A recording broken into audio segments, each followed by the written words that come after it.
You found it. Your home for the best content on your favorite team, the Fighting Tigers of LSU. Do us a favor. Subscribe to the channel. Leave your comments below. Be sure to smash that like button.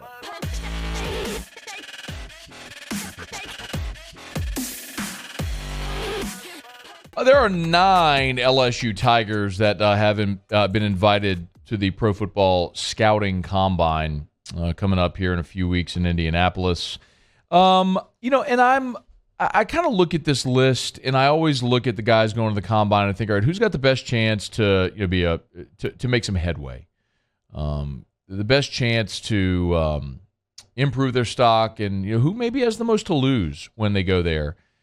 And let me just read the 9 that have been invited. By the way, combine starts February the 28th, so you're less than 3 weeks. You're 19 days away from the combine. So you're 3 weeks out. February 28th to March the 6th. So it's Kayshawn, B.J. Ojulari, Ollie Gay, Jaquelin Roy, Micah Baskerville, Mekhi Gardner, Jeray Jenkins, Jay Ward, and Anthony Bradford. So those are your 9 that have been invited. If I start to look at this and go, all right, who has the most to gain by going out to the combine? I think it's B.J. Ojulari. He's a guy that you're going to put on the tape and you're going to see the ability, right? But he plays a position that has major boom potential. Look at Peyton Turner. I'm not saying Ojulari and Peyton Turner are the same player, okay? But what I'm saying is there is such a need for edge rushers that if you can show a team that you're worthy of that first-round pick, a team falls in love with you, they're not going to wait. They'll take you. The Saints did it with Peyton Turner. They did it with Marcus Davenport. You see it every year. I know that there's always going to be the guy like an Aiden Hutchinson who's going to be taken at the top of a draft, or a Joey Bosa. But Ojulari may not be Will Anderson in this draft, but he's certainly a guy that if the right team loves him, can jump into round 1. Because, as we all know, with the latest CBA, where rookie contracts have a 5th-year option for the team and you're capped, if it's a player you love, the opportunity to have him for a 5th year is enticing, especially at a position like outside linebacker or however a team would use him coming off the edge.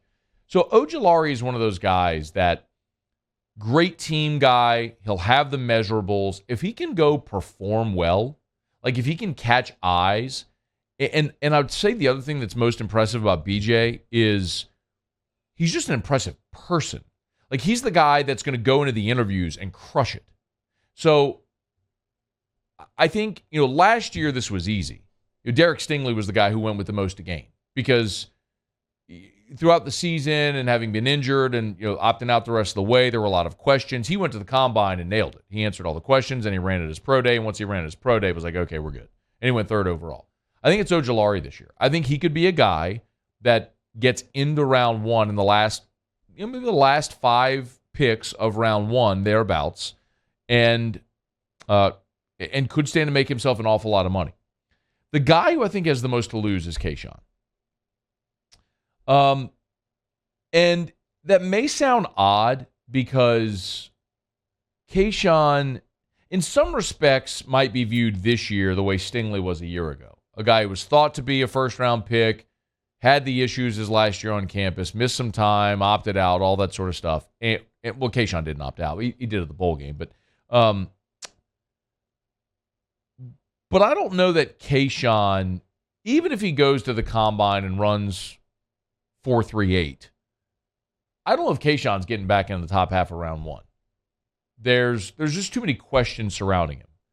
Is he engaged? I don't mean engaged to be married. I mean, was he engaged with the team? Is he bought in, is a better way to say it. Is he bought in? Is he a good teammate?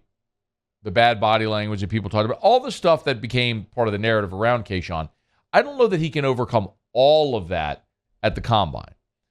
But what can happen is it can reinforce that and it could drop him. And I think he's got the most to lose at the combine later this month. And I also thought, all right, who's got a chance maybe to make the biggest move up and biggest move down? The guy who I think is going to star at the Combine is Ali Gay.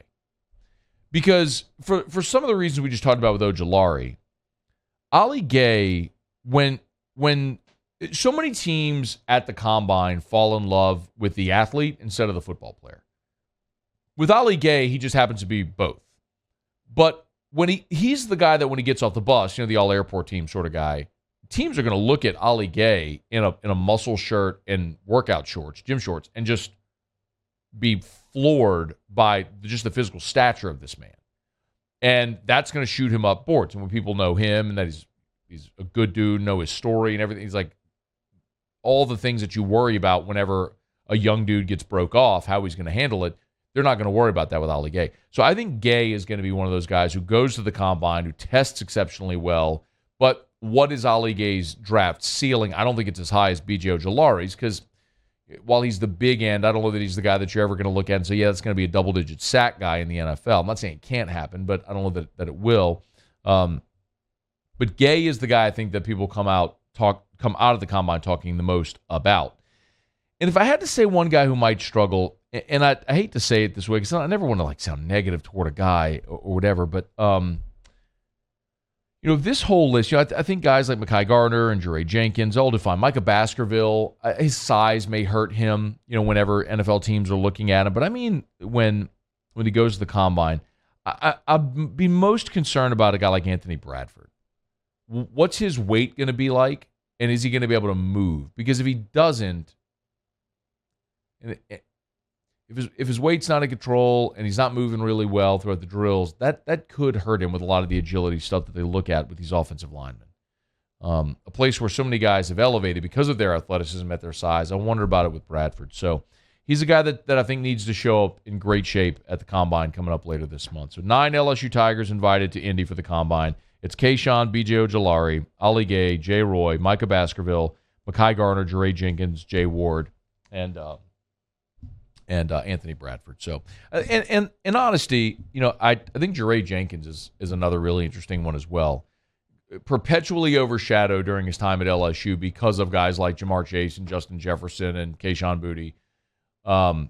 Jeray's a guy that is going to go test exceptionally well, and I think could make himself a lot of money in Indy. So good luck to all the LSU Tigers as they get ready to go out to Indy for the Combine.